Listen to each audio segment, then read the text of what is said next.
Hello friends, আশা করি আপনারা সবাই ভালো আছেন। আজকে আমি তরমুজের শরবত রেসিপি আপনাদের সাথে শেয়ার করছি। খুব সহজে আপনারা বাড়িতে বানিয়ে ফেলতে পারেন। প্রথমে তরমুজগুলোর বীজ ছাড়িয়ে আমি ছোট ছোট পিস করে নিয়েছি। একটি মিক্সিং জারের মধ্যে তরমুজগুলো দিয়ে দিলাম, দিয়ে এটা একটা পেস্ট তৈরি করে নিলাম। একটি ছাঁকনির সাহায্যে তরমুজের জুসটাকে আমি বার করে নেব। যদি কোনো দানা বা বীজ থাকে সেই জন্য ছাঁকনির সাহায্যে জুসটাকে আমি বার করে নিচ্ছি। জুসটা আমাদের রেডি হয়ে গেছে। এর মধ্যে কোনো জল ইউজ করব না।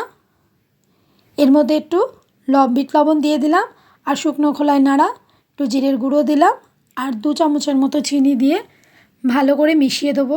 এটা আপনারা ফ্রিজে রেখেও পরিবেশন করতে পারেন, আর যদি সঙ্গে সঙ্গে পরিবেশন করেন তাহলে গ্লাসে আইস কিউব দিয়ে তরমুজের জুসটা ঢেলে দিলেই তৈরি হয়ে যাবে ঠান্ডা ঠান্ডা তরমুজের শরবত। এটা খেতে খুবই ভালো লাগে গরমে। সবাই ভালো থাকবেন, সুস্থ থাকবেন।